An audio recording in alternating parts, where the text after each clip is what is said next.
Saya berharap dan mendoakan supaya saudara dan saudari sekalian semua senang dan sihat di dalam hadirat Roh Kudus. Sudah lama saya tidak berkhutbah dalam bahasa Malaysia. Hampir 3 tahun ya. Rasa macam sudah karat. Tetapi hari ini saya didorong Roh Kudus untuk terus maju. Dan walaupun saya tidak begitu yakin, namun dengan pertolongan dari Roh Kudus dan juga kesabaran saudara-saudari sekalian, saya ada pengharapan yang mesej atau khutbah ini akan sampai ke hati dan jiwa setiap jemaat yang hadir hari ini. Khutbah hari ini bertajuk Bergerak ke Hadapan ataupun BKD di dalam waktu atau semasa PKP, Perintah Kawalan Pergerakan, ya. BKD dalam PKP. Amin.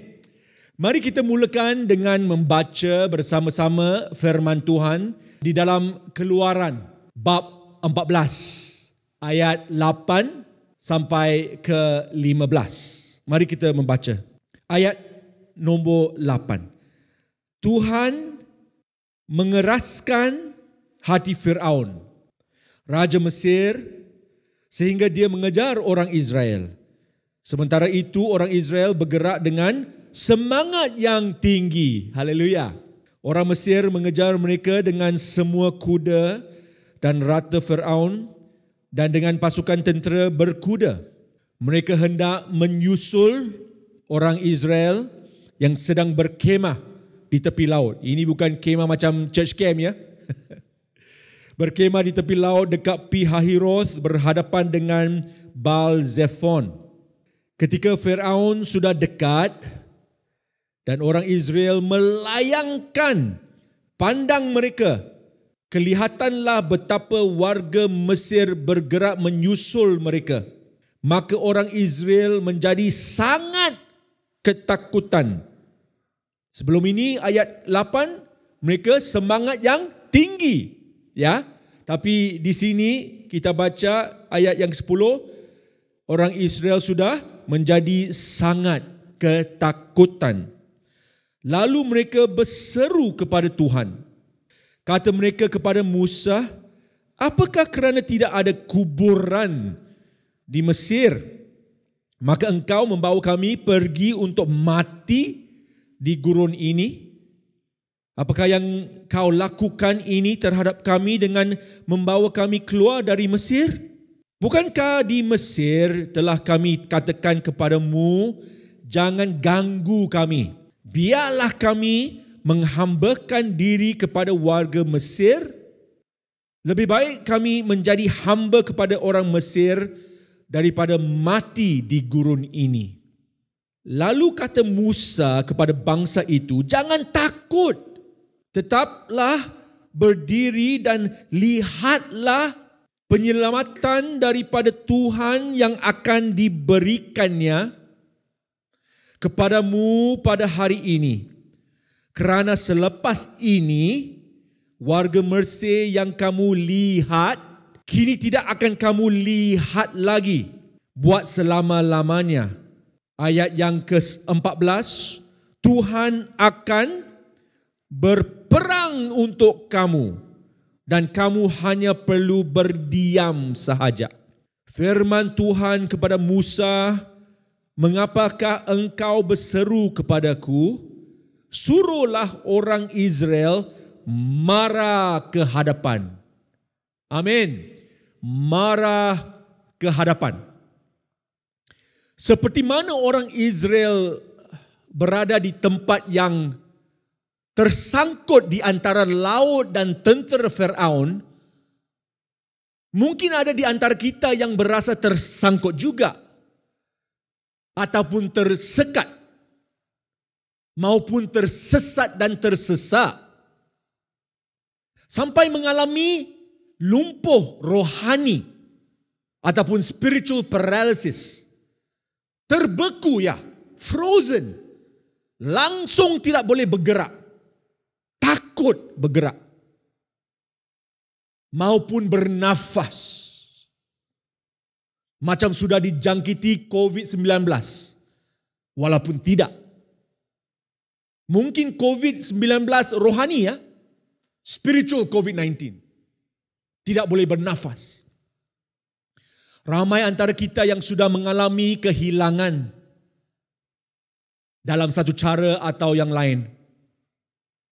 Tetapi kehilangan yang paling membimbangkan ialah kehilangan keyakinan. Loss of confidence. Bagaimanakah boleh kita bergerak, saudara-saudari, maju dan marah ke hadapan dalam keadaan seperti ini? Situasi seperti sekarang di masa dan waktu pandemik ini. 3 bulan yang lalu, Roh Kudus telah pun mengatakan begini kepada saya. Jangan membenarkan angka yang tinggi mengakibatkan kita berperasaan atau beremosi rendah. Apakah angka itu? Kan kita tiap-tiap hari ada angka yang baru ya. 20,000 orang dijangkiti, 21,000 orang, 22,000 orang, dekat 23,000 orang sekarang. Angkanya mungkin tinggi. Tetapi emosi atau perasaan kita tidak perlu ikut sama. Jadi rendah. Tidak semestinya kerana jumlah semakin naik, iman kita perlu semakin turun. Amin. 2 Korintus 5 ayat 7 mengatakan kita berjalan dengan iman bukan dengan penglihatan. We walk by faith, not by sight. Amen. Walaupun begitu, iman itu tidak buta ya. Faith is not blind. Tetapi adanya mata tersendiri ya, yang fokus hanya kepada Tuhan Yesus dan bukanlah kepada situasi sekelilingnya. Amin. Solusinya ada pada mata kita sendiri. Apa yang kita fokus, itulah yang kita akan melayani. What we focus on is what we will serve. Apa yang kita fokus, itulah yang menjadi raja hidup kita. What we focus on will become kings in our lives that we worship and serve. Apa yang kita fokus akan bertambah besar. What we focus on will become bigger and bigger and bigger. Isn't that true? Kalau kita fokus Firaun atau tentera Firaun, besarlah Firaun dengan tenteranya. Kalau kita fokus laut yang di hadapan kita, besar lagi lah laut itu. Tapi kalau kita fokus kepada Yesus, besar lagi Tuhan Yesus. Amin. Haleluya. Izinkan saya menyentuh 4 perkara yang perlu dipertimbangkan dari sudut penglihatan kita. Nombor 1. Apa yang kita lihat menentukan perasaan kita. What we see determines how we feel. Betulkah? Kita sudah baca kan ayat 8. Mereka keluar dari Mesir dengan semangat yang tinggi. Semangat yang tinggi. Mengapa? Sebab mata mereka, orang Israel, telah melihat, telah mengalami mukjizat-mukjizat Tuhan yang telah terjadi di Mesir. Keajaiban, signs and wonders in Egypt. Mereka sudah lihat, sudah nampak, mata mereka melihat Tuhan dan kuasaannya. Itulah sebabnya mereka keluar dari Mesir dengan tabah hati, penuh dengan semangat, full of boldness. Tetapi hanya 2 ayat selepas itu, mereka amat dalam ketakutan. They were very afraid. Ayat 8, semangat tinggi. Ayat 10, ketakutan. Amat ketakutan. Very afraid. Macam mana orang yang beriman boleh tukar dari semangat yang tinggi jadinya amat takut dalam masa 2 hari atau 2 jam atau 2 minggu. Apa alasannya? What's the reason? Mengapa begitu? Sebab penglihatan mereka sudah bergerak, shifted, sudah tukar dari kita fokus kepada Tuhan, sekarang kita fokus kepada Firaun dan tenteranya. Fokus itu penting, saudara-saudari. Apa yang kita lihat menentukan perasaan kita. It determines how we feel. And our feelings, perasaan kita boleh tukar ya dalam masa 2 jam, masa 2 hari, masa 2 minggu. Sebab penglihatan kita pun sudah tukar. Nombor 2, apa yang kita lihat menentukan apa yang kita cakap atau katakan dari mulut kita. Kamu tahu tak? Kalau saya dapat dengar apa yang dikatakan, apa yang ramai orang sedang bercakap sekarang, hanya saya boleh dengar, saya sudah tahu, sudah boleh meneka di mana fokus kamu. Sebab ramai kita fokus percakapan kita atas perkara-perkara yang negatif saja. Macam orang-orang Israel. Apa yang mereka cakap? Mari kita membaca lagi satu kali. Dalam ayat 11. Sebab mereka sudah ketakutan. Mata mereka sudah fokus kepada Firaun dan tentera. Lihatlah dari mata ke mulut sekarang. Kata mereka kepada Musa, apakah kerana tidak ada kuburan? Wah, sudah nampak kubur. Betul kan ada kubur di situ? Ataupun mereka hanya ada imajinasi? Kadang-kadang macam itu ya. Bila kita sudah takut, macam-macam kita boleh lihat. Hantu pun boleh kita boleh lihat. Tapi mungkin tidak ada ya. Tapi kita dapat lihat yang bukan-bukan. Lepas itu kita cakap yang bukan-bukan. Tidak ada kubur ke di Mesir? Engkau membawa kami pergi untuk mati. Wow. Belum apa-apa lagi sudah cakap mati ya. Macam ramai yang pelajar-pelajar ya. Sudah ada exam ya. Mungkin minggu depan ya. Tapi belum yakin. Sebab belum belajar kuat-kuat. Sekarang mulutnya sudah confess. Sudah cakap, oh mesti matilah. Belum siap, belum ready ya. Ujian lagi 3 hari, lagi 5 hari lah. Dalam Inggeris kita selalu cakap, sure die one, sure die. Belum belajar kan? Belum belajar bab itu ya. Panik sekarang. Macam mana? Mata sudah lihat, fail. Gagal, sudah lihat.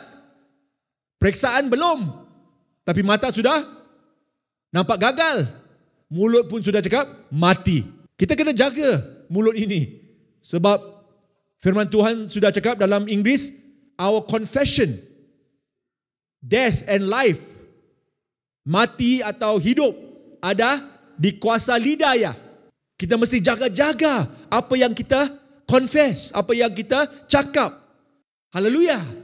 Tapi mulanya dengan mata. Baru saja mulut bergerak. Haleluya. Apa lagi mereka cakap? Bukan saja mati. Apakah yang kau lakukan ini terhadap kami dengan membawa kami keluar dari Mesir? Apa mereka cari? Mereka cari seseorang yang mereka boleh menyalahkan. Dalam Inggeris, blame. Mulutnya selalu cari blame. Salah siapa ini? Bila ada problem saja dalam hidup kita, selalu tengok siapa yang kita boleh salahkan. Salah siapa, salah siapa, salah siapa ni? Bila masa pandemik ni, kita cari orang untuk menyalahkan atau untuk kita untuk tunjuk jari ya. Blame. Apa lagi mereka cakap? Ini mulut ni, mulut. Mulut sebab mata sudah nampak yang bukan-bukan, mulut pun cakap yang bukan-bukan. Apa lagi? Bukankah di Mesir telah kami katakan kepadamu, jangan ganggu kami. Oh, dalam English, I told you so. Kan saya sudah cakap. Macam itulah. Sudah macam tu kan kita punya spirit, kita punya roh, kita punya attitude. Sudah macam saya sudah cakap. Jangan buat macam ini, jangan buat macam itu. Tengok saya sudah susah sebab engkau lah. Marah ya. Marah. Tapi mulut kita mesti digunakan untuk cakap firman Tuhan. The truth of God. Life, hidup. Mendeklarasi hidup, bukan mati. Lagi apa mereka cakap? Lebih baik kami menjadi hamba kepada orang Mesir daripada mati di gurun ini. Oh, mereka mau jadi hamba orang Mesir ya. Cakap senang. Tapi kerjanya susah. Tapi mereka tak ingat. Mereka hanya nampak mati. Dalam English kita cakap regret. Ini cakap menyesal. Cakapan menyesal. Ada comparison ya, membandingkan. Oh, sekarang susah, dulu senang. Oh, ya ke? Kerja untuk orang Mesir senang ke? Kita kan bila kita sudah stres, kita tak fikir waras. Sampai kita boleh cakap, oh, dulu lagi bagus. Tuhan kita bukan Tuhan yang dulu-dulu ya. Tuhan kita bukan untuk semalam sahaja, tapi untuk hari ini dan selama-lamanya ya. He's a God of the future also, not just a God of the past. Kita buat perbandingan. Sebab fikiran sudah tidak begitu waras, sebab mata pun tidak fokus kepada apa yang benar. Sudah jadi takut dan mulutnya sudah macam-macam punya percakapan yang tidak ada unsur-unsur hidup, tetapi hanya ada ciri-ciri mati atau kematian. Nombor 3, apa yang kita lihat menentukan bagaimana kita akan bergerak. Saudara dan saudari, bila saya boleh nampak macam mana kamu bergerak, saya sudah tahu, saya sudah boleh meneka apakah fokus kamu. Sebab yang takut, susah mereka mau bergerak. If we are fearful, we won't move. Kita duduk rumah saja diam-diam. Kita pun berhenti mau mimpi ya. We stop to dream. Tidak ada mimpi lagi. Tidak ada impian lagi. Tidak ada pengharapan lagi. Sebab sudah beku ya, terbeku, frozen. Because of fear, ketakutan. Tapi Tuhan mau supaya kita, orang yang beriman, walaupun ada PKP, perintah kawalan pergerakan, walaupun ada perintah kawalan pergerakan, tidak semestinya otak kita tidak gerak ya. Mulut kita tidak gerak dengan cakap hidup dan impian. Speak of dreams. Speak of life. Haleluya. Jangan pula kita tidak bergerak dalam jiwa kita, dalam hati kita, dalam doa kita, dalam iman kita. Iman kita perlu bergerak. Haleluya. Maju, marah ke hadapan. Amen. Tetapi sebab ada PKP, semuanya tak bergerak. Macam mana? Macam orang mati sudah. Itulah saya cakap. COVID-19 rohani, spiritual COVID-19. Mungkin itu yang lagi teruk. Sebab ramai orang yang sudah dijangkiti COVID-19, ramai hidup. Sudah dipulih. Tapi bolehkah kita pulih dari COVID-19, spiritual COVID-19? Boleh. Kalau boleh, haleluya. Perlu kita pulih dari COVID-19 rohani. Jangan tak nafas. Jangan tak gerak. Haleluya. Jangan tak jadi sehat dalam rohani dan membara dengan api Tuhan, api Roh Kudus. Inilah harinya. Sekarang juga kita mesti bangkit di dalam nama Yesus. Bila saya tengok jemaat-jemaat di X Church, saya boleh tengok, nampak dari segi perasaan atau emosi. Saya sudah tahu matanya di mana. Bila saya tengok macam mana mereka bercakap, saya sudah tahu, sudah boleh meneka di mana fokusnya mata mereka. Cara mereka bergerak, sudah tahu, sudah boleh meneka di mana benarnya mata atau fokus jemaat-jemaat di gereja ini. Inilah masanya kita bergerak, saudara dan saudari yang dikasihi Tuhan. Inilah masa, dan bermulalah dengan mata kita. Apa yang kita nampak, apa yang kita lihat.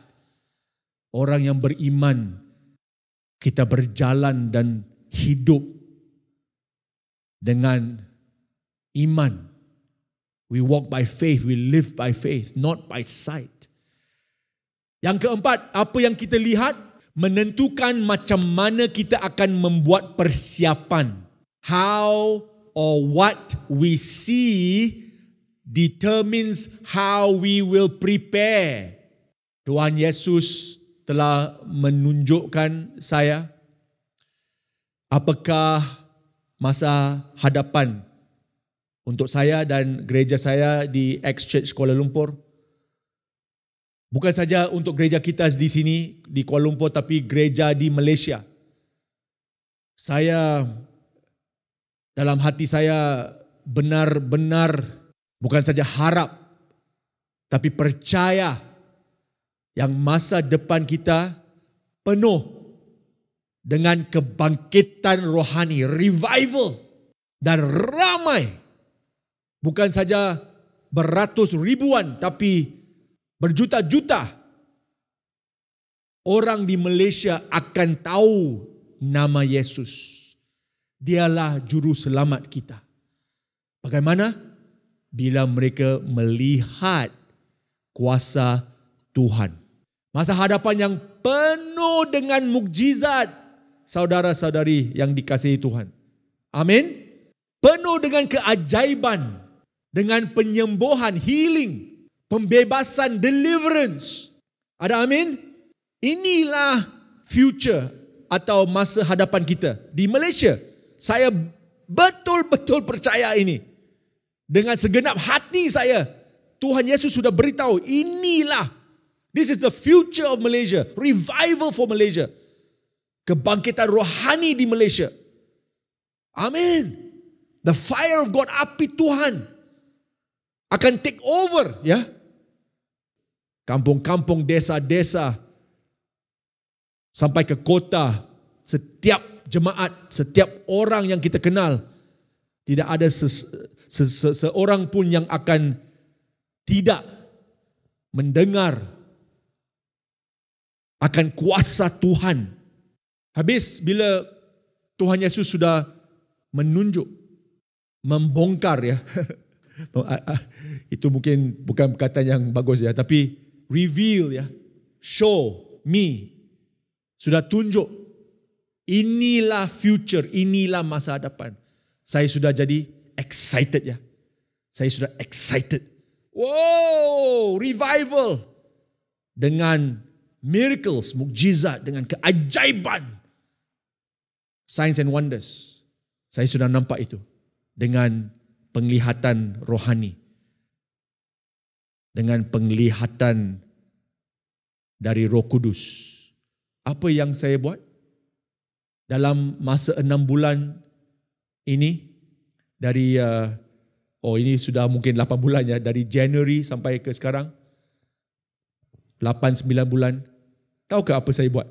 Sebab saya sudah lihat, saya sudah nampak, Tuhan sudah buka mata saya. Tiap-tiap hari, mungkin 4-5 jam, saya buat persiapan untuk hari yang akan datang. Macam mana saya buat? Saya sudah banyak berdoa. Oh Tuhan, berilah mukjizat itu. Berilah keajaiban itu. Berilah pembebasan itu. Berilah penyembuhan itu. Tuhan, ajarlah saya. Ajar saya macam mana. Berilah saya prinsip-prinsip dari firman Tuhan. Saya sudah berdoa. Oh, mungkin sudah beratus jam ya sekarang. Sudah 9 bulan ya. Tiap-tiap hari sebab saya sudah nampak ya. Kebangkitan rohani, revival yang terbesar di Malaysia. Tak pernah Malaysia mengalami revival seperti ini. Akan datang. Habis macam mana? Sudah lihat, sudah nampak itu. Mesti kita buat persiapan ya. Bukan saja banyak berdoa, tapi banyak membaca firman Tuhan. Semua yang ada revival, semua yang ada penyembuhan, semua yang ada pembebasan, semua yang ada keajaiban, mukjizat Tuhan, semua saya baca. Saya mau tahu macam mana hamba-hamba Tuhan melakukannya. Macam mana caranya. Hidup mereka macam mana. Ada puasa, ada doa. Saya mau belajar untuk mempersiapkan diri saya untuk hari itu, hari yang akan datang. Bukan saja baca firman Tuhan, tapi juga buku-buku yang menyentuh soal keajaiban Tuhan. Saya baca buku Roh Kudus yang hamba-hamba Tuhan yang memberi penjelasan lebih dalam lagi. Macam mana Roh Kudus bergerak. Saya pun baca. Mengapa? Sebab sudah lihat masa hadapan. Mau buat persiapan sekarang. Saya baca buku-buku pasal kebangkitan rohani, revival, books on revival. Sudah lebih 300 jam saya menonton video-video dari Facebook. Ya, tiap-tiap hari mungkin 2-3 jam ya duduk depan komputer. Cari video-video yang ada healing, deliverance, mukjizat, keajaiban. Dari Amerika ke Afrika, ke Asia, video-video yang dari dulu sampai sekarang mungkin sudah lebih 300 jam menonton untuk mendapat dorongan dan tunjuk ajar bagaimana boleh lebih berkesan dipakai Tuhan di dalam perkara-perkara seperti begini. Membuat persiapan. Apa yang kita lihat akan menentukan bagaimana kita membuat persiapan. Saya doakan saudari-saudara yang dikasihi Yesus. Saya doakan supaya Roh Kudus akan membuka mata kita untuk melihat apa sebenarnya yang Tuhan inginkan kita melihat. Hanya bila kita dapat melihat sebegitu dengan mata yang beriman, eyes of faith, barulah kita dapat bergerak dengan apa?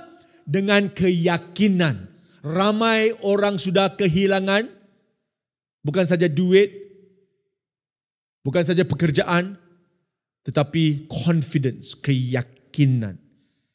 Iblis mau mencuri itu ya. He wants to steal our confidence.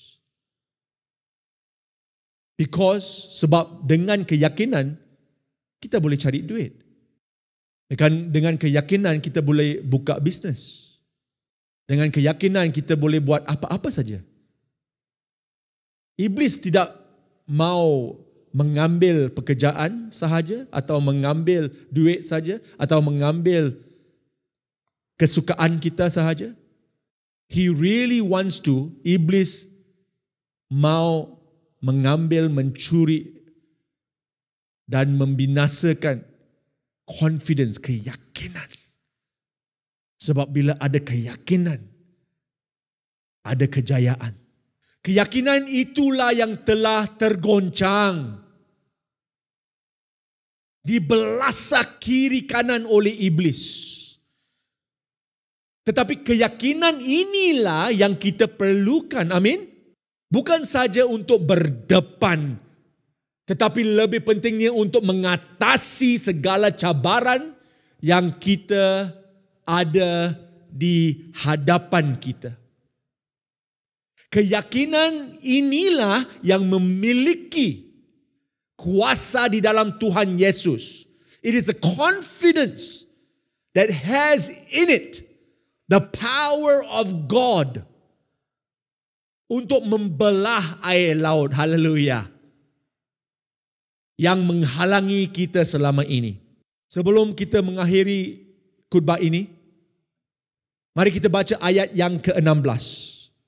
Kemudian engkau angkatlah tongkatmu, hulurkanlah tanganmu ke atas laut dan belahlah airnya, sehingga orang Israel dapat berjalan di tempat yang kering di tengah laut. Haleluya. Dengar baik-baik, saudara dan saudariku yang disayangi dan dikasihi Tuhan Yesus. Dengar hati saya. Air laut yang telah membelah untuk orang Israel juga telah membinasakan orang Mesir, Firaun dan tenteranya. Amin. Hanya bila orang Israel maju, marah ke hadapan, itulah masanya mereka dapat terobosan. Breakthrough is before you, di hadapanmu. Bukan di belakangmu, tapi di hadapan. Tuhan mau kita maju. Sebab walaupun kita tidak nampak terobosan atau breakthrough itu, bila kita mula berjalan ke hadapan, bergerak ke hadapan dengan iman, dengan semangat dari Tuhan, itulah masanya mata kita akan nampak. Mata kita tidak akan nampak mukjizat atau terobosan atau penyembuhan atau pembebasan kalau kaki kita tidak berjalan, bergerak, maju ke hadapan dengan iman, dengan faith. Walk by faith. Your victory, your breakthrough is in your walk. Tetapi kita tidak berjalan sebab kita tidak nampak. Penglihatan atau fokus kita bukan kepada Yesus atau kuasa Tuhan. Terlalu banyak perkara dan peristiwa negatif. Kita hanya nampak kubur. Tapi saya harap dan saya doa, tidak lagi begitu dari hari ini. Amin. From today onwards, our eyes will shift back, akan tukar, menoleh kembali kepada Tuhan, kepada Yesus.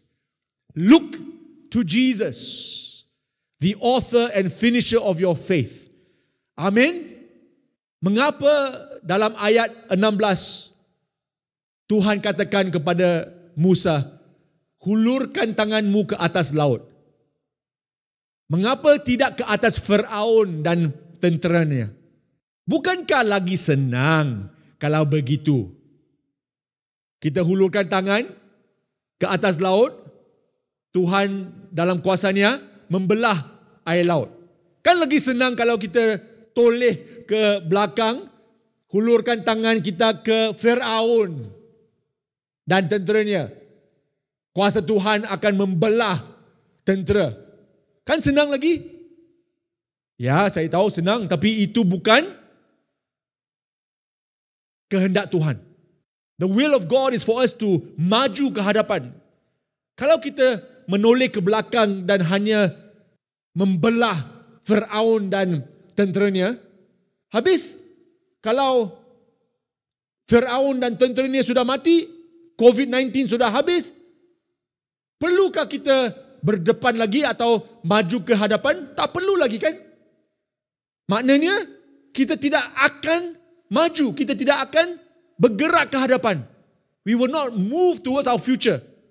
We will never need to do that. Tidak ada keperluan ya untuk maju. Sebab sekarang sudah di belakang Firaun dan tenteranya sudah habis, lesap. Sudah dibinasakan oleh kuasa Tuhan. God has destroyed your past. Habis ada temptation ya. Sekarang sudah macam okay. Adakah perlu lagi kita maju? Tidak. So habis kita pulanglah ke masa dulu. We just go back to our past. Go back to how it was in the past. Tidak, ini bukan kehendak Tuhan. This is not the will of God that we go back to the past. Apostle Paulus, kan dia sudah berkata, saya tidak mau ingat lagi yang dulu. I forget the past. Tetapi saya mau maju, marah, bergerak. Wow, ke hadapan. Walaupun di hadapan pun ada cabaran, ada challenges. Laut di depannya, macam mana sekarang Tuhan? Tuhan cakap, hulurkan tanganmu ke atas laut. Maknanya, hulurkan tanganmu ke depan. Ke masa depan. Masa depanlah yang saya ada rencana untuk kamu semua. Boleh kita semua kembali ke hidup kita yang lama? Maukah begitu? Tidak.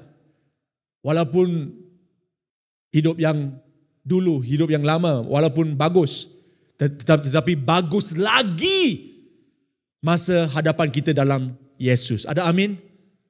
Amin. Our future is better, even though it's full of challenges. Banyak cabaran. Tetapi ini kehendak Tuhan, ini rencana Tuhan. Tuhan mau supaya kita mengalami hidup yang baru. Yang hanya boleh dialami seberang laut, saudara dan saudari sekalian. Bukan di belakang, bukan di sini, tetapi seberang. Across the sea is where our promised land is. Di seberang situlah tempatnya tanah yang dijanjikan Tuhan. Haleluya. Tuhan Yesus, saya berdoa yang Tuhan Yesus membuka mata kita supaya tidak melihat saja cabaran-cabaran yang di hadapan kita ataupun di belakang kita. Tolonglah kami tidak melihat laut atau tidak melihat Firaun dan tenteranya, tapi melihat dan menoleh mata kita ke atas. Not looking forward or backward or sideward, but looking upward. Ke atas mata kita kepada Tuhan, Tuhan Yesus, Tuhan Raja kita. Dan Tuhan, hari ini belahlah air laut di hadapan kita. Dan berilah kita peluang untuk berjalan di atas tanah yang kering. On dry land we will walk and cross, menyeberangi laut ini di dalam nama Yesus. Sebab disitulah, di mana? Disitulah di mana? Di seberang. It's across the sea. It's impossible. Memang mustahil untuk manusia. Tetapi dengan Tuhan, tiada yang mustahil. Tuhan memberkati. In Jesus' name, dalam nama Yesus. Amin. Amin.